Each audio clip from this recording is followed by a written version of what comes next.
ನಮಸ್ತೆ ಎಜೆ ನ್ಯೂಸ್ಗೆ ಸ್ವಾಗತ. ಬಸವಾದಿ ಶರಣರ ಪವಿತ್ರ ಕ್ಷೇತ್ರ ಉತ್ತರ ಕನ್ನಡ ಜಿಲ್ಲೆಯ ಜೋಯಿಡಾ ತಾಲೂಕಿನ ಚಿನ್ನಬಸವೇಶ್ವರರ ತಪೋಭೂಮಿ ಉಳುವಿನಲ್ಲಿ ಪಂಚಮಸಾಲಿ ಸಮುದಾಯದ ರಾಜ್ಯದಾದ್ಯಂತ ಇರುವ ಪ್ರಮುಖ ಮುಖಂಡರ ಜೊತೆಗೆ 2A ಮೀಸಲಾತಿಗಾಗಿ ಪಂಚಮಸಾಲಿ ಸಮುದಾಯದ ಮುಂದಿನ ಹೋರಾಟದ ರೂಪುರೇಷೆಗಳ ಚಿಂತನ ಮಂಥನ ಸಭೆಯಲ್ಲಿ ಭಾಗವಹಿಸುವುದಕ್ಕೆ ಆಗಮಿಸಿದ ಕೂಡಲ ಸಂಗಮ ಜಗದ್ಗುರು ಪೂಜ್ಯ ಜಯ ಬಸವ ಮೃತ್ಯುಂಜಯ ಶ್ರೀಗಳೊಂದಿಗೆ 2A ಮೀಸಲಾತಿ ಹೋರಾಟದ ವಿಷಯಗಳ ಬಗ್ಗೆ ನಮ್ಮ ನ್ಯೂಸ್ ಸಮೂಹದ ರಾಜ್ಯ ಉಪಸಂಪಾದಕ ಬಸವರಾಜ್ ಮುಕ್ತವಾಗಿ ಸಂವಾದ ಮಾಡಿದ್ದಾರೆ. ಸಾಕಷ್ಟು ಒಂದ್ ರೀತಿ 4 ವರ್ಷಗಳಿಂದ ಸತತವಾಗಿ ಹೋರಾಟದ ಒಂದ್ ರೀತಿ ಮಂಚೂಣಿ ವಹಿಸಿರ್ತಕ್ಕಂಥದ್ದು, ವಿಶೇಷವಾಗಿ ರೈತರ ಪರ, ವಿಶೇಷವಾಗಿ ಕರ್ನಾಟಕ ಜನತೆಯ ಪರ, ಮತ್ತೆ ವಿಶೇಷವಾಗಿ ಪಂಚಮಸಾಲಿ ಸಮುದಾಯದ ಪರ ಹಗಲಿರುಳು ಶ್ರಮಿಸ್ತಾ ಇರ್ತಕ್ಕಂಥವ್ರು ಇವರೇ ನಮ್ಮ ಗುರುಗಳು, ಜಗದ್ಗುರುಗಳು ಶ್ರೀ ಜಯಬಸವ ಮೃತ್ಯುಂಜಯ ಸ್ವಾಮೀಜಿಯವರು. ವಿಶೇಷವಾಗಿ ಇವತ್ತು ಕಿತ್ತೂರು ಕರ್ನಾಟಕದ ಉಳುವಿ ಚನ್ನಬಸವೇಶ್ವರನ ನಾಡಿನಲ್ಲಿ ಇವತ್ತು ಚಿಂತನ ಮಂಥನ ಸಭೆ ನಡೆದಿದೆ. ಒಂದು 2A ಮೀಸಲಾತಿಗಾಗಿ ಮುಂದಿನ ಒಂದ್ ರೀತಿ ಯಾವ ರೀತಿ ಹೋರಾಟ ರೂಪುರೇಷೆಗಳ ಪರವಾಗಿ ಇವತ್ತು ಸ್ವತಃ ಸ್ವಾಮೀಜಿಯವರು ಸಿಕ್ಕಿದ್ದಾರೆ. ಸ್ವಾಮೀಜಿ ನಮಸ್ತೆ. ವಿಶೇಷವಾಗಿ ಸಾಕಷ್ಟು ಒಂದ್ ರೀತಿ 4 ವರ್ಷಗಳ ಸುದೀರ್ಘ ಹೋರಾಟ, ಒಂದ್ ರೀತಿ 2A ಮೀಸಲಾತಿಗಾಗಿ ಏನ್ ಅನ್ಸ್ತದೆ ಸ್ವಾಮೀಜಿ ಈ ಹೋರಾಟದ ಬಗ್ಗೆ? ನನಗೆ ಬಹಳಷ್ಟು ಒಂದು ರೀತಿಯಲ್ಲಿ ಹೆಮ್ಮೆ ಅನಿಸುತ್ತೆ. 3 ವರ್ಷಗಳ ಕಾಲ ನಿರಂತರ ಹೋರಾಟ ಮಾಡಿದ್ರು ಸಹ ನಮ್ಮ ಸಮುದಾಯದ ಜನತೆ ಯಾವುದೇ ಬೇಜಾರಿಲ್ದೇ, ಯಾವುದೇ ರೀತಿಯಾಗಿರ್ತಕ್ಕಂತಹ ಮುಜುಗರ ಪಡ್ಕೊಳ್ಳಾರ್ದೇ, ಎಲ್ಲಿ ಕರ್ತರಲ್ಲಿ ರೊಟ್ಟಿ ಬುತ್ತಿ ಕಡ್ಕೊಂಡು 100 ಜನ ಬರೋಕ್ಕಾಗಿದ್ರೆ ಕೂಡ 10 ಜನರು ಬಂದು ಈ ಹೋರಾಟಕ್ಕೆ ಇವತ್ತು ಬೆಂಬಲ ಕೊಡ್ತಾರೆ. ನೋಡಿದ್ರೆ ಬಹುತೇಕ ಭಾರತ ಇತಿಹಾಸದಲ್ಲಿ ಇಷ್ಟೊಂದು ಸುದೀರ್ಘವಾಗಿರ್ತಕ್ಕಂಥ ಹೋರಾಟ ಎಲ್ಲಿ ನಡೆದಿಲ್ಲ ಅಂತ ಅನಿಸುತ್ತೆ. ನಿರಂತರವಾದಂಥ ಹೋರಾಟ, ಒಂದು ದಿನ, 1 ಗಂಟೆ, 1 ನಿಮಿಷ, 1 ಸೆಕೆಂಡ್ ವ್ಯರ್ಥ ಮಾಡಲಾರ್ದೇ ನಿರಂತರ ಒಂದು ಹೋರಾಟಕ್ಕೆ ಜನ ಬೆಂಬಲ ಕೊಡು ನೋಡಿದ್ರೆ ನನಗೊಂದು ರೀತಿ ನಮ್ಮ ಮೀಸಲಾತಿ ಹೋರಾಟ ಸಿಗೋದು ತಡವಾಗಿರ್ಬೋದು, ಆದರೆ ನೆಪದಲ್ಲಿ ಅಸಂಘಟಿತವಾಗಿರ್ತಕ್ಕಂಥ ಕೃಷಿ ಕಾರ್ಮಿಕರಾಗಿರ್ತಕ್ಕಂಥ ಈ ಜನಾಂಗ ಇವತ್ತು ಸಂಘಟನೆ ಆಯ್ತಲ್ಲ ಅನ್ನುವಂಥದ್ದು ಒಂದು ಸಂತಸದ ಸಂಗತಿ. ಒಂದು ಕಡೆ ನೋವಿದೆ, ಏನಪ್ಪ ಸರ್ಕಾರಗಳು ನಮ್ಮ ಓಟ್ ಪಡ್ಕೊಂಡು ಅಧಿಕಾರ ಬರ್ತಾರೆ, ಅಧಿಕಾರಕ್ಕೆ ಬಂದಮೇಲೆ ನಾವು ಬೇರೆ ಬೇರೆದಿಂದ ಓಟ್ ಪಡ್ಕೊಂಡಿವಿ ಅಂತೇಳಿ ನಮ್ಮನ್ನು ಅಲಕ್ಷ್ಯ ಮಾಡ್ತಾರೆ. ನಮ್ಮ ಜನಪ್ರತಿನಿಧಿಗಳು ಸಹ ಅಧಿಕಾರ ಬರೋವರೆಗೂ ಪಂಚಮಸಾಲಿ ಅಂತಾರೆ, ಅಧಿಕಾರಕ್ಕೆ ಬಂದಮೇಲೆ ನಾವೆಲ್ಲರಿಂದ ಗೆದ್ದೇವೆ ಅಂತೇಳಿ ಎಲ್ಲೇ ಒಂದು ಕಡೆ ಈ ಸಮಾಜದ ಪರವಾಗಿ ಧ್ವನಿ ಎತ್ತುವ ಕೆಲಸವನ್ನು ಬಹುತೇಕರು ಮಾಡ್ತಾ ಇಲ್ಲ. ಈ ಕಾರಣಕ್ಕೋಸ್ಕರವಾಗಿ ಇನ್ನು ಮುಂದೆ ಆದರೂ ಸಹ ಇನ್ನು 4 ವರ್ಷ ಅಧಿಕಾರ ಐತಿ, ಈ ಸಮಾಜ ಋಣ ನಿಮ್ಮೆಲ್ಲರ ಮೇಲಿದೆ. ಈ ಋಣ ತೀರಿಸೋ ಪ್ರಯತ್ನವನ್ನು ಪ್ರಾಮಾಣಿಕವಾಗಿ ಎಲ್ಲರೂ ಮಾಡಲಿ ಅಂತೇಳಿ ಈ ಮೂಲಕವಾಗಿ ನಮ್ಮೆಲ್ಲ ಜನಪ್ರತಿನಿಧಿಗಳು ಹೇಳಕ್ಕೆ ಇಚ್ಛೆ ಪಡ್ತೀನಿ. ಮತ್ತು ಈ ಸರ್ಕಾರ ಇವತ್ತೇನೋ ಕರ್ನಾಟಕದಲ್ಲಿ ಸರ್ಕಾರ ಬರಲಿಕ್ಕೆ ಅವ್ರು ಹೇಳ್ಬೋದು ನಿಮ್ಗೆ ಆ ಕಾರಣದಿಂದ ಬಂದಿದ್ದೀವಿ ಅಂತ, ಏನೇ ಹೇಳಿರ್ಬೋದು, ಲಿಂಗಾಯತರು ಓಟ್ ಹಾಕಿದ್ದಾರೆ. ಈ ಸತ್ಯನ ಅರ್ಥ ಮಾಡ್ಕೊಳ್ಬೇಕು. ಲಿಂಗಾಯತ ಋಣ ನಿಮ್ಮ ಮೇಲಿದೆ, ಆ ಋಣ ತೀರಿಸೋ ಪ್ರಯತ್ನ ಮಾಡ್ರಿ ಅಂತ. ಲಿಂಗಾಯತ ಋಣ ತೀರಿಸದಪ್ಪ ಅಂದರೆ ನಮ್ಮ ಕಾರ್ಯಕ್ರಮಕ್ಕೆ ಬರೋದಲ್ದಾಗಲಿ ಅಥವಾ ಏನೋ ಒಂದು ಘೋಷಣೆ ಮಾಡೋದ್ರಿಂದ ಲಿಂಗಾಯತ ಋಣ ತೀರಿಸೋದಿಲ್ಲ. ಈ ಸಮಾಜದ ಬಡ ಮಕ್ಕಳಿಗೋಸ್ಕರವಾಗಿ, ವಿದ್ಯಾರ್ಥಿಗಳಿಗೋಸ್ಕರವಾಗಿ ನಮಗೆ ಸಾಮಾಜಿಕ ನ್ಯಾಯ ಕೊಡ್ರಿ ಅಂತ. ಸಾಮಾಜಿಕ ನ್ಯಾಯದ ಆಧಾರದ ಮೇಲೆ ಸರ್ಕಾರ ಅಂತ ನೀವು ಭಾಷಣ ಮಾಡ್ತೀರಿ, ಈ ಸಮುದಾಯಕ್ಕೆ ಸಾಮಾಜಿಕ ನ್ಯಾಯವನ್ನು ಕೊಡುವಂಥ ಹಿನ್ನೆಲೆ ಒಳಗೆ ನಿರ್ಲಕ್ಷ್ಯ ಯಾಕೆ ಮಾಡಕತ್ತೀರಿ? ಯಾಕೆ ಕೊನೆ ಪಕ್ಷ ಸ್ಪಂದನೆ ಮಾಡೋ ಕೆಲಸ ಮಾಡಬೇಕಲ್ಲ? ಸ್ಪಂದನೆ ಮಾಡೋ ಕೆಲಸವನ್ನು ಇವತ್ತು ಮಾಡ್ತಾ ಇಲ್ಲ. ಆ ಕಾರಣಕ್ಕೋಸ್ಕರವಾಗಿ ಈ ಉಳುವಿ ಚನ್ನಬಸವಣ್ಣ ಈ ಸರ್ಕಾರದ ವ್ಯವಸ್ಥೆಗೆ ಬುದ್ಧಿವಾದ ಮಾಡಿ ಅವ್ರ ಮನಸ್ಸು ಪರಿವರ್ತನೆ ಮಾಡಿ ನಮ್ಮ 9 ಈಗಲೇ ಈ 6ನೇ ಹಂತದ ಹೋರಾಟ, ಈ ಸರ್ಕಾರ ಬಂದಮೇಲೆ 9 ತಿಂಗಳು ಹೋರಾಟ ಮಾಡ್ತೀವಲ್ಲ, ಕೊನೆ ಪಕ್ಷ ಸ್ಪಂದಿಸುವಂಥ ಹೃದಯವನ್ನಾದರೂ ಕೊಡಲಿ ಅಂತೇಳಿ ನಾನು ಆಶಿಸ್ತೀನಿ. ಸ್ವಾಮೀಜಿ, ಈಗ ವಿಶೇಷವಾಗಿ ರಾಜ್ಯದಲ್ಲಿ ಸಾಕಷ್ಟು ಮೀಸಲಾತಿಗಾಗಿ ಹಲವಾರು ಸಮುದಾಯಗಳು ಮಾಡಿದ್ರು. ಒಂದ್ ರೀತಿ ವಾಲ್ಮೀಕಿ ಸಮುದಾಯ ಮಾಡಿದ್ರು SC/ST ಗಾಗಿ, ಮತ್ತೆ ಒಂದ್ ಕಡೆ ಕುರುಬ ಸಮುದಾಯ ಆಯ್ತು. ಇಂಥ ಸಂದರ್ಭದಲ್ಲಿ ತಾವು ಎಲ್ಲರೂ ಸಹ ಉಪವಾಸ ಕೂತಿದ್ರು. ಅವ್ರಿಗೆಲ್ಲ ಎಲ್ಲೋ ಒಂದ್ ಕಡೆ ಸರ್ಕಾರ ಒಂದ್ ರೀತಿ ಮಣಿತು, ಅವ್ರಿಗೆ ಮೀಸಲಾತಿ ಘೋಷಣೆ ಮಾಡ್ತು. ಆದ್ರೆ ಯಾಕೆ ಸ್ವಾಮೀಜಿ ಪಂಚಮಸಾಲಿ ಸಮುದಾಯ ಒಂದ್ ರೀತಿ ಈ ಬಾರಿ ಸರ್ಕಾರ ಬರೋದಕ್ಕೆ ಕಾರಣ ಆಗಿತ್ತು ಅಂತಕ್ಕಂಥದ್ದು ಹಲವಾರು ಒಂದ್ ರೀತಿ ರಾಜಕೀಯ ಚಿಂತಕರ ವಿಮರ್ಶೆ, ಅಭಿಪ್ರಾಯ. ಯಾಕೆ ಕೊಡೋದಕ್ಕೆ ಯಾಕೆ ಮೀನಮೇಷ ಎಣಿಸ್ತಾ ಇದೆ ಸರ್ಕಾರ? ಅವ್ರಿಗೆ ಏನಾಗಿತ್ತಪ್ಪ ಅಂದರೆ ಅಧಿಕಾರಕ್ಕೆ ಬರೋವರೆಗೂ ಲಿಂಗಾಯತರು ಓಟ್ ಬೇಕು ಅಂತ ಮಠಗಳಿಗೆ ಅಡ್ಡಾಡೋದು, ಲಿಂಗಾಯತ ಸರಿ ಸಾಕಾರ ಕೊಡಲಿ ಅಂತೇಳಿ ಎಲ್ಲರೂ ಮನವಿ ಮಾಡಿಕೊಂಡ್ರು. ಹಾಗೆ ಸಮಾಜ ಸರಿ ಅವ್ರ ಕೈ ಹಿಡಿದಿದೆ. ಆಗ ಅಧಿಕಾರಕ್ಕೆ ಬಂದಮೇಲೆ ನಾವು ಲಿಂಗಾಯತರು ನಮಗೇನು ಓಟ್ ಹಾಕಿಲ್ಲ, ನಮಗೆ ಓಟ್ ಹಾಕ್ತಾರೆ ಬೇರೆ ಅಂತೇಳಿ ಇಲ್ಲೇ ಒಂದು ಕಡೆ ಕೆಲವೊಂದು ಸರ್ಕಾರದ ಒಳಗಿರ್ತಕ್ಕಂಥ ಕೆಲವು ಪ್ರತಿನಿಧಿಗಳು ವಿನಾಕಾರಣ ಸಮುದಾಯಕ್ಕೆ ನೋವಾಗೋ ರೀತಿಯಲ್ಲಿ ಮಾತಾಡಕತ್ತಾರೆ. ಆ ಕಾರಣಕ್ಕೋಸ್ಕರವಾಗಿಯೇ ನಮ್ಮ ಹಿಂದಿನ ಸರ್ಕಾರದಲ್ಲಿ ನಮ್ಮ ಹೋರಾಟಕ್ಕೆ ಮಣಿದು ಆ ಸರ್ಕಾರ ನಮಗೆ ಕೊನೆಗಳಿಗೆ ಒಂದು 2D ಅಂತ ಮೀಸಲಾತಿ ಕೊಟ್ಟರು. ನಾವು 2A ಕೇಳಿದ್ವಿ, ಅವ್ರು 2D ಅಂತ ಕೊಟ್ಟರು. ನಾವು ವಿರೋಧ ಮಾಡೋಕ್ಕೆ ಹೋಗಿಲ್ಲ. ಆಯ್ತು ಬಿಡು, ಇನ್ನೇನು ಎಲೆಕ್ಷನ್ ಹತ್ರ ಬಂತು, ಇಷ್ಟಾದರೂ ಸಿಕ್ತಂತ ನಾವು ಸ್ವಾಗತ ಮಾಡಿದೆ. ಕೊನೆ ಪಕ್ಷದ ಇಂಪ್ಲಿಮೆಂಟು ಆಗಲಿಲ್ಲ, ಯಾಕೆ ನೀತಿ ಸಂಹಿತೆ ಮತ್ತು ಜಾರಿ ಆಗಲಿಲ್ಲ. ಅದಕ್ಕೆ ನಾನು ಈ ಸರ್ಕಾರ ಬಂದಮೇಲೆ ಏನು ಹೇಳ್ತೀವಪ್ಪ ಅಂದರೆ, ನೋಡಪ್ಪ, ನಮ್ಮ ಜನ ಹಿಂದಿನ ಸರ್ಕಾರದ ನಿಧಾನಗತಿಗೆ ಬೇಸತ್ತು ನಿಮಗೆ ಓಟ್ ಹಾಕಿದ್ದಾರೆ. ಆ ಋಣ ನಿಮ್ಮ ಮೇಲೆ ಐತಿ, ನೀವು ಋಣ ತೀರ್ಸೋಕ್ಕೆ ಕೆಲಸ ಮಾಡಿರಿ ಅಂತ. ನೀವು ಕೊನೆ ಪಕ್ಷ ಸ್ಪಂದಿಸುವಂಥ ಕೆಲಸ ಮಾಡಿ. ಕಾನೂನು ತೆಗೆದ್ರೆ ಸಭೆ ಕರಿತೀವಿ ಅಂತ ಮಾತು ಕೊಟ್ಟಿದ್ರಿ, ಅದು ಕರೆದಿಲ್ಲ. ಸಂವಿಧಾನ ತೆಗೆದ್ರೆ ಸಭೆ ಕರಿತೀವಿ ಅಂತ ಮಾತು ಕೊಟ್ಟಿದ್ರಿ, ಅದು ಕರೆದಿಲ್ಲ. ಅದನ್ನಾದ್ರೂ ಮಾಡ್ಬೇಕಲ್ಲ. ನೀವೇ ಮಾತು ಕೊಟ್ಟಿರಿ, ನುಡಿದಂತೆ ನಡೆದ ಸರ್ಕಾರ ಅಂತ ಹೆಮ್ಮೆಯಿಂದ ಹೇಳ್ತೀರಿ. ಅದೇ ಪಂಚಮಸಾಲಿಗಳಿಗೆ ಡಿಸೆಂಬರ್ 13ನೇ ತಾರೀಕು ಸುವರ್ಣ ವಿಧಾನಸೌಧದಲ್ಲಿ ತಾವು ಮಾತು ಕೊಟ್ಟಿದ್ರಿ, ನಾನು ಬೆಳಗಾವಿ ಅಧಿವೇಶನ ಮುಗಿದು ಬೆಂಗಳೂರಿಗೆ ಹೋದ ತಕ್ಷಣ ನನ್ನ ಸಭೆ ಕರಿತೀವಿ ಅಂತ. ಇದುವರೆಗೆ ಕರೆದಿಲ್ಲ. ಕರೆ ಪ್ರಯತ್ನ ಮಾಡ್ರಿ ಅಂತ. ಕೊನೆ ಪಕ್ಷ ಹೇಳ್ಬಿಡ್ರಿ, ಇಲ್ಲಪ್ಪ ನಮ್ಮ ಸರ್ಕಾರ ಅವಧಿಯೊಳಗೆ ನಿಮ್ಮ ಸಮಾಜಕ್ಕೆ ನಮ್ಗೆ ಏನೂ ಮಾಡೋಕ್ಕೆ ಸಾಧ್ಯವಿಲ್ಲ ಅಂತ ಹೇಳ್ಬಿಡ್ರಿ, ಬಿಲ್ಕುಲ್ ಹೇಳ್ಬಿಡ್ರಿ. ಆಯ್ತು ಬಿಡಪ್ಪ ಅಂತ ನಾವು 4 ವರ್ಷ ಕೊನೆ ನಾವು ಬೇರೆ ಬೇರೆ ಚಟುವಟಿಕೆ ಮಾಡ್ಕೊತ ಬೇರೆ ಬೇರೆ ಸಂಘಟನೆ ಮಾಡ್ಕೊತಿರ್ತೀವಿ. ಒಂದು ಕಡೆ ನಾವು ಪ್ರಯತ್ನ ಮಾಡ್ತೀವಿ, ನಾವು ಸಭೆ ಕರಿತೀವಿ, ಅಲ್ಲಿ ಸಭೆ ಕರೆದು ಚರ್ಚೆ ಮಾಡ್ತೀವಿ ಅಂತ ಅಂದರು. ಸಭೆ ಯಾಕೆ ಕರಿತೀರಲ್ಲ? ಎಲ್ಲ ಸಮಾಜದ ಏನೇ ವಿಚಾರ ಬಂದು ಸಭೆ ಕರಿತೀರಿ. ಲಿಂಗಾಯತರ ವಿಚಾರದ ಸಭೆ ಕಲಿಕ್ಕೆ ಯಾಕೆ ಹಿಂದೇಟ್ ಆಗ್ತೀವಿ? ಕರೀರಿ. ನಾವು ಈ ರಾಜ್ಯದಲ್ಲಿದ್ದೀವಿ, ನಮ್ಮಲ್ಲಿ ಬಡತನ ಐತಿ, ನಮ್ಮಲ್ಲಿ ಶಿಕ್ಷಣದಿಂದ ಹಿಂದುಳಿದಿದ್ದಾರೆ, ನಮ್ಮಲ್ಲಿ ಉದ್ಯೋಗದಿಂದ ವಂಚಿತರಾಗಿದ್ದಾರೆ. ನಾವು ಕೇಳುವಂಥದ್ದು ದುಡ್ಡು ಕೇಳ್ತಾ ಇಲ್ಲ, ಅಧಿಕಾರ ಕೇಳ್ತಾ ಇಲ್ಲ. ನೀವು ಯಾರನ್ನಾರ ಮಂತ್ರಿ ಮಾಡಿರಿ, ಯಾರಾದರೂ ಮುಖ್ಯಮಂತ್ರಿ ಮಾಡಿರಿ, ನೀವೇ ಬಿಟ್ಟಿದ್ದು. ನಾವು ನಮ್ಮ ಸಮಾಜಕ್ಕೆ ಸೋಷಿಯಲ್ ಜಸ್ಟಿಸ್ ಅಂತ ಕರಿತೀವಿ, ಅದನ್ನು ಕೊಡ್ರಿ ಅಂತ ನಾವು ಕೇಳಕತ್ತೀವಿ. ಅದು ಕೊಟ್ಟು ಪುಣ್ಯ ಕಟ್ಕೊಳ್ರಿ. ಎಲ್ಲ ಲಿಂಗಾಯತರಿಗೆ OBCಗೆ ಶಿಫಾರಸ್ ಮಾಡೋ ಕೆಲಸನ ಮಾಡಿರಿ. ಅದನ್ನಾರು ಮಾಡ್ಬೇಕಲ್ಲ. ನಿಮಗೆ 2A ಕೊಡ್ಲಿಕ್ಕೆ ಏನಾದರೂ ಕ್ಯಾಬಿನೆಟ್ ಮೀಟಿಂಗು ಅಥವಾ ಲೀಗಲ್ ಒಪಿನಿಯನ್ ಬೇಕು ಅಂತೇಳಿ ಡಿಲೇ ಮಾಡಕತ್ತಿರಲ್ಲ. OBC ರೆಕಮೆಂಡ್ ಮಾಡ್ಲಿಕ್ಕೆ ಏನು ಸಮಸ್ಯೆ ಐತಿ?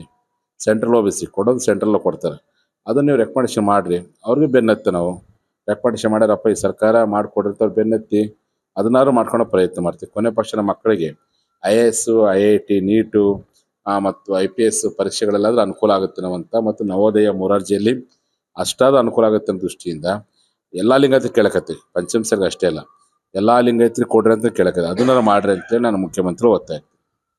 ಈಗ ವಿಶೇಷವಾಗಿ ಒಂದು ರೀತಿ ರಾಜ್ಯಾದ್ಯಂತ ಒಂದು ರೀತಿ ಹಲವಾರು ಇದಿದ್ದಾವೆ. ವಿಶೇಷವಾಗಿ ಲಕ್ಷ್ಮೀ ಹೆಬ್ಬಾಳ್ಕರ್ ಅವರು ಅಂತಕ್ಕಂಥವ್ರು ಪ್ರಭಾವಿ ಸಚಿವರಾದರು ಈ ಕರ್ನಾಟಕ ಸರ್ಕಾರ ಬಂದಮೇಲೆ. ಒಂದು ರೀತಿ ಬಸವನಗೌಡ ಪಾಟೀಲ್ ಯತ್ನಾಳ್ ಅವರು, ವಿಜಯಾನಂದ ಕಾಶಪ್ಪನವರು ನಿಮ್ಮ ಪಾದಯಾತ್ರೆಯಲ್ಲಿ ಸಾಕಷ್ಟು ಯಶಸ್ವಿ ಸಾಕಷ್ಟು ಪ್ರಯತ್ನ ಪಟ್ಟರು. ಯಾಕೆ ಸ್ವಾಮೀಜಿ ಅವರು ಅಧಿಕಾರಕ್ಕೆ ಬಂದಮೇಲೆ ಯಾಕೆ ಒಂದು ರೀತಿ ಮೌನ? ಒಂದ್ ಕಡೆ ಬಸವನಗೌಡ ಪಾಟೀಲ್ ಯತ್ನಾಳ್ ಹೇಳ್ತಾರೆ ಒಂದ್ ರೀತಿ ಇದು ಹೋರಾಟದಿಂದ ಸ್ವಲ್ಪ ನಾನು ತಟಸ್ಥವಾಗಿದ್ದೀನಿ ಅಂತಕ್ಕಂಥ ಮಾತು ಹೇಳ್ತಾರೆ. ಯಾಕೆ ಬೇಡವಾಯ್ತಾ ಈ ಮೀಸಲಾತಿ, ಅಥವಾ ಯಾಕೆ ಏನು ಅಂತ ಗೊತ್ತಾಗ್ತದೆ? ಇಲ್ಲ, ಏನಾಗಿತ್ತು, MP ಚುನಾವಣೆ ಹತ್ರ ಬಂದಿತ್ತಲ್ಲ, ಅವರಿಗೆಲ್ಲ ಒಂದು ರೀತಿ ಅನಿಸುತ್ತೆ. ಚುನಾವಣೆ ಹತ್ರ ಐತಿ, ಚುನಾವಣೆ ಸಂದರ್ಭದಲ್ಲಿ ಬೇರೆ ಬೇರೆ ಸಮುದಾಯದವ್ರು ಎಲ್ಲರೂ ತಪ್ಪಲ್ಕೊಂತಾರೆ ಅಂತ ಕಾರಣಕ್ಕೋಸ್ಕರವಾಗಿ ಅವ್ರು ಹಿಂದೇಟ್ ಹಾಕಿರ್ಬೋದು ಅಂತ ಅನಿಸುತ್ತೆ. ಈಗ ಮುಗೀತಲ್ಲ, ಇನ್ನೆಲ್ಲ ಮಾಡ್ತಾ ಇಲ್ಲ. ನಾವು ಅವ್ರಿಗೆ ಜಾಸ್ತಿ ಒತ್ತಡ ಮಾಡೋಕ್ಕೆ ಹೋಗಿಲ್ಲ. ಆಯ್ತು ಬಿಡು, ಅವರೆಲ್ಲ ಬೆಳೀಲಿ, ಮಾಡಲಿ, ಅವರವರ ಟಿಕೆಟು, ಅವರವರ ಪಕ್ಷ, ಅವರವರ ಜಾತಿ ಸಮೀಕರಣದಿಂದಾಗಿ ಈ ಹೋರಾಟಕ್ಕೆ ಏನಾದರೂ ನಾವು ಭಾಗವಹಿಸಿದ್ರೆ ಬೇರೆ ಸಮಾಜದಲ್ಲಿ ತಪ್ಪಲ್ಕೊಂತ ಕಾರಣಕ್ಕೋಸ್ಕರ ಏನಾದರೂ ಅವ್ರು ಮೌನವಾಗಿದ್ದರೆ ಇನ್ಮೇಲೆ ಬಿಡ್ರಿ. ಇಲೆಕ್ಷನ್ ಮುಗೀತಲ್ಲ, ಮುಗಿದು 4 ವರ್ಷ ಐತಿ, ಇನ್ನೂ ಸಮಯಾವಕಾಶ ಭಾಳ ಐತಿ, ಧ್ವನಿ ಐತ್ರಿ. ಯಾವಾಗ ರಾಜ್ಯಾದ್ಯಂತ ಒಂದು ರೀತಿ ಹಲವಾರು ಇದಿದ್ದಾವೆ. ವಿಶೇಷವಾಗಿ ಲಕ್ಷ್ಮೀ ಹೆಬ್ಬಾಳ್ಕರ್ ಅವರು ಅಂತಕ್ಕಂಥವ್ರು ಪ್ರಭಾವಿ ಸಚಿವರಾದರು ಈ ಕರ್ನಾಟಕ ಸರ್ಕಾರ ಬಂದಮೇಲೆ. ಒಂದು ರೀತಿ ಬಸವನಗೌಡ ಪಾಟೀಲ್ ಯತ್ನಾಳ್ ಅವರು, ವಿಜಯಾನಂದ ಕಾಶಪ್ಪನವರು ನಿಮ್ಮ ಪಾದಯಾತ್ರೆಯಲ್ಲಿ ಸಾಕಷ್ಟು ಯಶಸ್ವಿ ಸಾಕಷ್ಟು ಪ್ರಯತ್ನ ಪಟ್ಟರು. ಯಾಕೆ ಸ್ವಾಮೀಜಿ ಅವರು ಅಧಿಕಾರಕ್ಕೆ ಬಂದಮೇಲೆ ಯಾಕೆ ಒಂದು ರೀತಿ ಮೌನ? ಒಂದ್ ಕಡೆ ಬಸವನಗೌಡ ಪಾಟೀಲ್ ಯತ್ನಾಳ್ ಹೇಳ್ತಾರೆ ಒಂದ್ ರೀತಿ ಇದು ಹೋರಾಟದಿಂದ ಸ್ವಲ್ಪ ನಾನು ತಟಸ್ಥವಾಗಿದ್ದೀನಿ ಅಂತಕ್ಕಂಥ ಮಾತು ಹೇಳ್ತಾರೆ. ಯಾಕೆ ಬೇಡವಾಯ್ತಾ ಈ ಮೀಸಲಾತಿ, ಅಥವಾ ಯಾಕೆ ಏನು ಅಂತ ಗೊತ್ತಾಗ್ತದೆ? ಇಲ್ಲ, ಏನಾಗಿತ್ತು, MP ಚುನಾವಣೆ ಹತ್ರ ಬಂದಿತ್ತಲ್ಲ, ಅವರಿಗೆಲ್ಲ ಒಂದು ರೀತಿ ಅನಿಸುತ್ತೆ. ಚುನಾವಣೆ ಹತ್ರ ಐತಿ, ಚುನಾವಣೆ ಸಂದರ್ಭದಲ್ಲಿ ಬೇರೆ ಬೇರೆ ಸಮುದಾಯದವ್ರು ಎಲ್ಲರೂ ತಪ್ಪಲ್ಕೊಂತಾರೆ ಅಂತ ಕಾರಣಕ್ಕೋಸ್ಕರವಾಗಿ ಅವ್ರು ಹಿಂದೇಟ್ ಹಾಕಿರ್ಬೋದು ಅಂತ ಅನಿಸುತ್ತೆ. ಈಗ ಮುಗೀತಲ್ಲ, ಇನ್ನೆಲ್ಲ ಮಾಡ್ತಾ ಇಲ್ಲ. ನಾವು ಅವ್ರಿಗೆ ಜಾಸ್ತಿ ಒತ್ತಡ ಮಾಡೋಕ್ಕೆ ಹೋಗಿಲ್ಲ. ಆಯ್ತು ಬಿಡು, ಅವರೆಲ್ಲ ಬೆಳೀಲಿ, ಮಾಡಲಿ, ಅವರವರ ಟಿಕೆಟು, ಅವರವರ ಪಕ್ಷ, ಅವರವರ ಜಾತಿ ಸಮೀಕರಣದಿಂದಾಗಿ ಈ ಹೋರಾಟಕ್ಕೆ ಏನಾದರೂ ನಾವು ಭಾಗವಹಿಸಿದ್ರೆ ಬೇರೆ ಸಮಾಜದಲ್ಲಿ ತಪ್ಪಲ್ಕೊಂತ ಕಾರಣಕ್ಕೋಸ್ಕರ ಏನಾದರೂ ಅವ್ರು ಮೌನವಾಗಿದ್ದರೆ ಇನ್ಮೇಲೆ ಬಿಡ್ರಿ. ಇಲೆಕ್ಷನ್ ಮುಗೀತಲ್ಲ, ಮುಗಿದು 4 ವರ್ಷ ಐತಿ, ಇನ್ನೂ ಸಮಯಾವಕಾಶ ಭಾಳ ಐತಿ, ಧ್ವನಿ ಐತ್ರಿ. ಯಾವಾಗ ಇಲ್ಲಿ ಯಾವ ರೀತಿಯಾಗಿ ನೀವು ಆಕ್ಟಿವ್ ಆಗಿದ್ರಿ ಮಾಜಿಗಳಿದ್ದಾಗ, ಈಗ ಹಾಲಿ ಆದಮೇಲೆ ಆಕ್ಟಿವ್ ಆಗ್ರಿ ಅಂತ. ಮತ್ತು ಬಸವನ ಪಾಟೀಲ್ ಯತ್ನಾಳ್ ಅವರು ಸಹ ಅವರೇನು ಚುನಾವಣೆ ಮುಗಿದ ಮೇಲೆ ಸರ್ಕಾರ ರಚನೆ ಆದಮೇಲೆ ನನಗೆ ಹೇಳಿದರು, ನನ್ನ ಸರ್ಕಾರ ಅವಧಿಯಲ್ಲಿ ನಾನೊಬ್ಬ ಹೋರಾಟ ಸಮಿತಿ ಅಧ್ಯಕ್ಷನಾಗಿ ನಾನು ಪ್ರಯತ್ನ ಮಾಡಿ ನಾನು ಒಂದು ಹಂತಕ್ಕೆ ಹೋರಾಟ ಹೋಗಿದ್ದೇನೆ. ನಾನು 2D ಅಂತ ಒಂದು ಕೊಡಿಸಿದ್ದೇನೆ. ಮುಂದೆ 2A ಕೇಳೋಣ, D ನಾವು 3 ಒಳಗಿದ್ವಿ, 2 ಸರ್ಕಲ್ಗೆ ಹೋದ್ವಿ, 2 ಒಳಗೆ 2D ಹೋಗಿದ್ವಿ, ಮುಂದೆ 2A ನಾವು ಮಾಡ್ಕೊಂಡು ಕರ್ಕೊಳ್ಳೋದು ಇಷ್ಟಾರು ಪ್ರಯತ್ನ ಪಟ್ಟಿನಿ. ನಾನು ಮತ್ತೆ ಹೋರಾಟದಲ್ಲಿ ಮುಂಚೂಣಿ ಬಂದರೆ ಈಗಿರೋ ಒಂದು ಸರ್ಕಾರ ಕಾಂಗ್ರೆಸ್ ಸರ್ಕಾರ ಐತಿ, ಅವರಿಗೆ ಮುಜುಗರ ಆಗಬಾರ್ದು, ಆ ಶಾಸಕರಿಗೆ ತೊಂದರೆ ಆಗಬಾರ್ದು. ನೀವು ಅವ್ರ ಮುಖಾಂತರ ಹೋರಾಟ ಮಾಡಿರಿ, ಅವ್ರ ಬೆನ್ನತ್ತಿ ನೀವು ನ್ಯಾಯ ಪಡೀರಿ. ಒಂದು ವೇಳೆ ಅವರಿಂದ ಏನಾದರೂ ಸಹಕಾರ ಸಿಗದೇ ಇದ್ದಾಗ ನಾನು ಎಂಟ್ರಿ ಆಗ್ತೀನಿ ಅಂತ ಹೇಳಿದರು. ಆ ಪ್ರಕಾರವಾಗಿ ಕಳೆದ 4 ತಿಂಗಳು ಅವರು ಮೌನವಾಗಿದ್ದರು. ಅವರಿಲ್ಲ ಫಸ್ಟ್ ಅವರಿಂದ ಪ್ರಯತ್ನ ಮಾಡಿರಿ, ನಾನು ಬರೋದು ಅವ್ರು ಮುಜುಗರ ಆಗಬಾರ್ದು ಅಂತೇಳಿ. ಮತ್ತು 4 ತಿಂಗಳು ಪ್ರಯತ್ನ ಪಟ್ಟರು ಸಹ ಸರ್ಕಾರ ಸ್ಪಂದನೆ ಸಿಗದೇ ಇದ್ದಾಗ ಜನರ ಒತ್ತಡ ಭಾಳ ಇತ್ತು. ಮತ್ತೊಮ್ಮೆ ಹೋರಾಟಕ್ಕೆ ಬರಬೇಕು ಅಂತೇಳಿ ಮತ್ತೆ ಹೋರಾಟಕ್ಕೆ ಬಂದರು, ನಿಂತರು. ಈಗ ಪ್ರತಿ ಜಿಲ್ಲೆಯಲ್ಲಿ ಏನು ಇಷ್ಟಲಿಂಗ ಪೂಜೆ ಹೋರಾಟ ಮಾಡಿದ್ವಿ, ಎಲ್ಲ ಹೋರಾಟಕ್ಕೆ ಅವ್ರು ಬಂದು ಭಾಗವಹಿಸಿ ಬೆಂಬಲ ಕೊಟ್ಟಿದ್ದಾರೆ. ಅವ್ರು ಹೇಳ್ಯಾರ, ಕೊನೆ ಪಕ್ಷ ನಾನು ಈ ಹೋರಾಟ ಯಾವ ಕಾರಣ ಇನ್ನು ಸರಿಯ ಪ್ರಶ್ನೆ ಇಲ್ಲ, ನಾನು ಹೋರಾಟದಲ್ಲಿ ಪಾಲ್ಗೊಳ್ತೀನಿ, ಹೋರಾಟದಲ್ಲಿ ಬೆಂಬಲ ಕೊಡ್ತೀನಿ, ದುಡಿತೀನಿ ಅಂತೇಳಿ ಈಗ ನೇರವಾಗಿಯೇ ಮಾತಾಡ್ತಿದ್ದಾರೆ. ಪಂಚಮಸಾಲಿ ಸಮುದಾಯ ರಾಜ್ಯದಲ್ಲಿ ಒಂದ್ ರೀತಿ ಸಾಕಷ್ಟು ತಾವು ಹೋರಾಟಕ್ಕಿಂತ ಮುಂಚೆ ಇಲ್ಲ ಒಂದ್ ಕಡೆ ಸಾಕಷ್ಟು ಇದ್ರೊಳಗಿತ್ತು. ಇಂತಹ ಸಂದರ್ಭದಲ್ಲಿ ತಾವು ವಿಶೇಷ ಮುತುವರ್ಜಿ ವಹಿಸಿ ಒಂದ್ ರೀತಿ ಕ್ರಾಂತಿಕಾರಕವಾಗಿ ರಾಜ್ಯಾದ್ಯಂತ ಒಂದ್ ರೀತಿ ಜಾಗೃತಿ ಮೂಡಿಸಿದ್ರಿ. ಪ್ರತಿ ಹಳ್ಳಿಯಲ್ಲೂ ಸಹ ಸಂಚಾರ ಮಾಡಿದ್ರಿ. ಪಂಚಮಸಾಲಿ ಸಮುದಾಯವನ್ನ ಅಲ್ಲಿರ್ತಕ್ಕಂಥ ಕಿಚ್ಚನ್ನ ಬಡಿದೆಬ್ಬಿಸ್ತಕ್ಕಂಥ ಕೀರ್ತಿ ನಿಮಗೆ ಸಲ್ಲುತ್ತೆ ಸ್ವಾಮೀಜಿ. ನಿಮ್ಮಲ್ಲಿ ಹೋರಾಟದ ಒಂದು ಇದಿದೆ. ಪ್ರಸ್ತುತ ಪರಿಸ್ಥಿತಿ ನೋಡಿದ್ರೆ ಸಾಕಷ್ಟು ಜನ ಹೇಳ್ತಾರೆ ಸ್ವಾಮೀಜಿಯವರು ತುಂಬಾ ನೇರ, ದಿಟ್ಟ, ನಿರಂತರ, ಅವರು ಯಾವಾಗೂ ಸಹ ನೇರವಾಗಿರ್ತಾರೆ, ಯಾವತ್ತೂ ಸಹ ಹೋರಾಟ ಅವ್ರಿಗೆ ನ್ಯಾಯ ಸಿಗೋರ್ಗೂ ಯಾವತ್ತೂ ಸಹ ನಿಲ್ಲದಿಲ್ಲ ಅಂತಕ್ಕಂಥ ಮಾತಿದೆ. ವಿಶೇಷವಾಗಿ ಯಾವ ರೀತಿ ನಿಮ್ಮ ಹೋರಾಟದ ರೂಪುರೇಷೆಗಳನ್ನು ಈಗ ಆಗಿದ್ದಾಗಿದೆ, ಯಾವ ರೀತಿ ಏನ್ ಮಾಡ್ಬೇಕು ಅಂತ ಇವತ್ತು ಉಳಿವೆ ಎನ್ನುವಂಥ ಕ್ಷೇತ್ರ 12ನೇ ಶತಮಾನದ ತ್ಯಾಗದ ಭೂಮಿ, ಚನ್ನಬಸವಣ್ಣರ ಐಕ್ಯ ಸ್ಥಳ, ಪರಿಸರದ ಕ್ಷೇತ್ರ, ಶರಣ ಕ್ಷೇತ್ರ, ಪವಿತ್ರ ಭೂಮಿ. ಹಾಗಾಗಿ ಬೌದ್ಧ ಪೂರ್ಣಿಮೆ ದಿವಸ ಇವತ್ತು ನಾವೆಲ್ಲ ಕೂಡಿ ಒಂದು ಸಂಕಲ್ಪ ಮಾಡಿದ್ದೀವಿ. ಏನಪ್ಪ ಅಂದರೆ 10ನೇ ತಾರೀಕು ಒಳಗಾಗಿ ನಮ್ಮ ರಾಜ್ಯದ ಶಾಸಕರು ಕರೆಸಿ ಅವರಿಗೆ ಮನವೊಲಿಸುವಂಥ ಕೆಲಸ. ಅದಾದ ನಂತರ 12ನೇ ತಾರೀಕಿಂದ ರಾಜ್ಯದಲ್ಲಿ ನಮ್ಮ ಏನು ಲಿಂಗಾಯತ ಪಂಚಮಸಾಲಿ 20 ಜನ ಶಾಸಕರಲ್ಲ, ಎಲ್ಲರ ಮನೆಯೊಳಗೆ ಆಯಾ ತಾಲೂಕು ಘಟಕದ ವತಿಯಿಂದ ಶಾಸಕರ ಮನೆಯೊಳಗೆ ಹಕ್ಕೊತ್ತಾಯ ಮಂಡನೆ ಅನ್ನುವಂಥ ಒಂದು ಅಭಿಯಾನ ಮಾಡ್ತೀವಿ. ಅಲ್ಲಿ ಶಾಸಕರಿಗೆ ಹಕ್ಕೊತ್ತಾಯ ಮಾಡಿ ಅವರು ಮೀಸಲಾತಿ ನಾನು ಅಧಿವೇಶನದಲ್ಲಿ ಧ್ವನಿ ಎತ್ತೀನಿ ಅಂತೇಳಿ ಮಾತು ಕೊಡೋವರೆಗೂ ನಮ್ಮ ಜನ ಅವ್ರ ಮನೇಲಿ ಒತ್ತಡ ಮಾಡುವಂಥ ಒಂದು ಅಭಿಯಾನ, ಅವರಿಗೆ ಮನವೊಲಿಸೋ ಪ್ರಯತ್ನ. ಅದಾದಮೇಲೆ 23ನೇ ತಾರೀಕಿನ ಅಧಿವೇಶನ ಆಗುತ್ತೆ. ಅಲ್ಲಿ ಅವರು ಧ್ವನಿ ಎತ್ತುತ್ತಾರಂತ ವಿಶ್ವಾಸ ಐತಿ. ಒಂದು ಧ್ವನಿ ಎತ್ತುವಂಥ ಪ್ರಯತ್ನ ಮಾಡದೆ ಹೋದರೆ, ಪ್ರಾಮಾಣಿಕವಾಗಿ ತಮ್ಮ ಕೆಲಸವನ್ನು ಮಾಡದೆ ಹೋದರೆ ಅನಿವಾರ್ಯ ಡಿಸೆಂಬರ್ ತಿಂಗಳಲ್ಲಿ ಮತ್ತೇನು ಚಳಿಗಾಲ ಅಧಿವೇಶನಕ್ಕೆ ಇಲ್ಲಿ ಬರ್ತಾರಲ್ಲ, ಆ ಸಂದರ್ಭದಲ್ಲಿ ಮತ್ತೆ ನಾವು ಒಂದು 20 ಲಕ್ಷ ಮಂದಿ ಕೂಡಿಸಿ ದೊಡ್ಡ ಸಮಾವೇಶ ಮಾಡಿ ಸರ್ಕಾರ ಕಣ್ತರಿಸೋ ಕೆಲಸ ಮಾಡ್ತೀವಿ. ಪಂಚಮಸಾಲಿ ಸಮುದಾಯದ ಹಲವಾರು ಶಾಸಕರಿದ್ದಾರೆ, ಜನಪ್ರತಿನಿಧಿಗಳಾಗಿ ಆಯ್ಕೆ ಮಾಡಿ ಬಂದಿದ್ದಾರೆ. ವಿಶೇಷವಾಗಿ ಅಂತ ಅನಿವಾರ್ಯ ಬಂದ್ರೆ ಏನಾದ್ರು ವಿಶೇಷವಾಗಿ ಈ ಒಂದು ಸಮುದಾಯದ ಮೀಸಲಾತಿಯ ಹೋರಾಟದ ಹೆಸರಿನಲ್ಲಿ ಆರಿಸಿ ಬಂದಿದ್ದಾರೆ ಸ್ವಾಮೀಜಿ ಕೆಲವರು. ಇಂತಹ ಸಂದರ್ಭದಲ್ಲಿ ಅನಿವಾರ್ಯ ಬಂದ್ರೆ ಏನಾದ್ರು ಸಾಮೂಹಿಕ ರಾಜೀನಾಮೆ ಕೊಡಿ ಅಂತ ಏನ್ಬಿಟ್ರೆ ಏನಾದ್ರು ಮಾಡ್ತೀರಾ? ಅಲ್ಲ, ರಾಜೀನಾಮೆ ಕೊಡೋದ್ರಿಂದ ಮೀಸಲಾತಿ ಸಿಗುತ್ತೆ ಅನ್ನೋದಾಗಿದ್ರೆ ಕಳೆದ ವರ್ಷದ ಸರ್ಕಾರದಲ್ಲಿ ರಾಜೀನಾಮೆ ಕೊಡಿಸ್ತಿದ್ದೆ. ಬಟ್ ಯಾವುದೇ ಒಬ್ಬ ಶಾಸಕ ಗೆಲ್ಬೇಕಾದ್ರೆ ಒಂದೇ ಜನ ಗೆಲ್ಲೋದಿಲ್ಲ, ಉಳಿದ ಸಮಾಜ ಸಿಟ್ಟಾಕ್ತಾರೆ, ನಾವು ಓಟ್ ಹಾಕಿದ್ದಿಲ್ಲಪ್ಪ ಯಾಕೆ ರಾಜೀನಾಮೆ ಕೊಟ್ಟೆ ಅಂತ. ಅದಕ್ಕೆ ನಾನು ಅವ್ರಿಗೆ ಏನು ಹೇಳ್ತೀನಿ, ನಿಮಗೆ ಬಾಬಾ ಸಾಹೇಬ್ ಅಂಬೇಡ್ಕರ್ ಅವರ ಸಂವಿಧಾನದ ಅಡಿಯಲ್ಲಿ ನಿಮಗೊಂದು ಅಧಿಕಾರ ಕೊಟ್ಟಿದ್ದಾರೆ ಜನರು. ಆ ಕಾರಣಕ್ಕೆ ನೀವು ರಾಜೀನಾಮೆ ಕೊಡಬೇಕು ಅಂತ ನಾ ಬೇರೆ ಸ್ವಾಮಿಗಳಂಗೆ ಮಾತಾಡೋಕ್ಕೆ ಹೋಗಲ್ಲ. ನೀವು ಅಧಿಕಾರದಲ್ಲಿ ಇದ್ಕೊಂಡೆ ಅಧಿವೇಶನದಲ್ಲಿ ಧ್ವನಿ ಎತ್ತಿ ಸರ್ಕಾರಕ್ಕೆ ಒತ್ತಡ ಹಾಕಿ ಆ ಮೂಲಕ ನ್ಯಾಯ ಪಡೋ ಕೆಲಸ ಮಾಡಲಿ ಅಂತೇಳಿ ನಮ್ಮೆಲ್ಲ ಶಾಸಕರಿಗೆ ನಾನು ಈ ಮೂಲಕ ಕಿವಿ ಮಾತು ಹೇಳ್ತೀನಿ. ಇನ್ನೊಂದು ಮಾತಿದೆ ಸ್ವಾಮೀಜಿ, ವಿಶೇಷವಾಗಿ ತಾವು ಈಗ ಉಳ್ವಿ ಚನ್ನಬಸವೇಶ್ವರ ಅವರ ಒಂದು ಸನ್ನಿಧಿಗೆ ಭೇಟಿ ಕೊಟ್ಟಿದ್ರೆ, ವಿಶೇಷವಾಗಿ ತಾವು ಆ ಕಡೆ ಭಾಗದಲ್ಲಿದ್ದೀರಾ, ಈ ಕಡೆ ಭಾಗದಲ್ಲೂ ಸಹ ಒಂದ್ ರೀತಿ ಪರ್ಮನೆಂಟ್ ಆಗಿ ನೆಲೆಯೂರ್ಬೇಕು, ವಿಶೇಷವಾಗಿ ತಾವು ಒಂದು ಈ ಕಡೆ ಭಾಗದಲ್ಲಿ ಒಂದು ಶಾಖಾ ಮಠ ಆಗ್ಬೇಕು ಅಂತ ಹೇಳ್ಬಿಟ್ಟು ಈ ಕಡೆ ಭಾಗದ ಇವತ್ತು ಬಂದಿರತಕ್ಕಂಥ ಹಲವಾರು ಭಕ್ತಾದಿಗಳ ಒಂದ್ ರೀತಿ ಆಕ್ಷೇಪಣೆ ಇದೆ, ಮತ್ತೆ ಒಂದ್ ರೀತಿ ಮನವಿ ಇದೆ ಸ್ವಾಮೀಜಿ. ಏನಾದ್ರು ನಿರೀಕ್ಷೆ ಮಾಡ್ಬೋದು? ಖಂಡಿತ ನಾನು ಉಳಿವಿ ಅಂದರೆ ನನ್ನ ಮೊದಲಿಂದನೂ ಜಾಗೃತ ಸ್ಥಳ. ನಾನು ಏನೇ ಸಂಕಲ್ಪ ಮಾಡೋಕ್ಕೂ ಇಲ್ಲಿ ಬಂದು ಹೋಗ್ತೀನಿ. ನನಗೆ ಅನಿಸುತ್ತೆ ಮುಂದಿನ ದಿನಗಳಲ್ಲಿ ಈ ಕ್ಷೇತ್ರದ ಅಭಿವೃದ್ಧಿಗೂ ಈ ಭಾಗದ ಟ್ರಸ್ಟ್ ಕಮಿಟಿಯವರು, ದೇವಸ್ಥಾನ ಕಮಿಟಿಯವರು ನನ್ನನ್ನು ಏನೋ ಬಳಸ್ಕೊಳ್ಳೋ ಪ್ರಯತ್ನ ಮಾಡಿದ್ರೆ ನಾನು ಕೈಲಾದಷ್ಟು ಸಹಕಾರ ಕೊಡ್ತೀನಿ.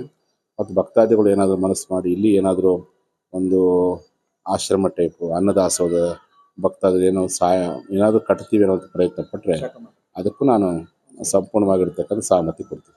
ಸ್ವಾಮೀಜಿ, ನಿಮ್ಮ ಜೊತೆ ಒಬ್ರು ಹೋರಾಟ ಮಾಡಿದ್ರು, ವಿಶೇಷವಾಗಿ ವಚನಾನಂದ ಸ್ವಾಮೀಜಿ ಅವರು.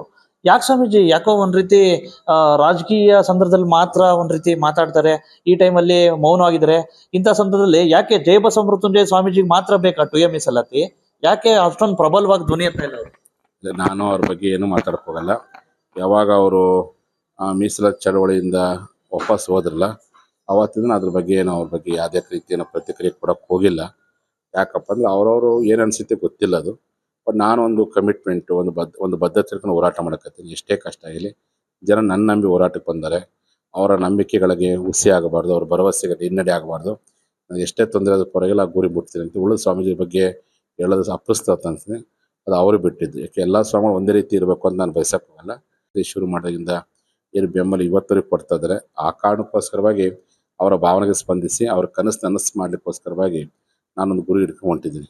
ಕೊನೆ ಪ್ರಶ್ನೆ ಸ್ವಾಮೀಜಿ, ಎಲ್ಲಾ ಪಂಚಮ ಸಮುದಾಯದ ಈಗ ಆಲ್ರೆಡಿ ಎಚ್ಚೆತ್ಕೊಂಡಿದ್ದಾರೆ ಮೀಸಲಾತಿ ಬೇಕೇ ಬೇಕು ಅಂತ ಹೇಳ್ಬಿಟ್ಟು, ವಿಶೇಷವಾಗಿ ಎಲ್ಲೊಂದ್ ಕಡೆ ಇನ್ನೂ ಹೋರಾಟಗಳು ತೀವ್ರಗೊಳ್ಬೇಕಾಗಿದೆ, ಸಾಕಷ್ಟು ಮನ ಸೆಳಿಬೇಕಾಗಿದೆ. ಎಲ್ಲಾ ಪಂಚಮಸಾಲಿ ಸಮುದಾಯದ ಪ್ರತಿಯೊಬ್ಬ ತಳಮಟ್ಟದ ಇವ್ರಿಗೂ ಸಹ ಏನು ಒಂದ್ ರೀತಿ ಸಂದೇಶ ಭರವಸೆ ಕೊಡ್ಲಿಕ್ಕೆ ಇಷ್ಟಪಡ್ತೀರಿ ಸರ್?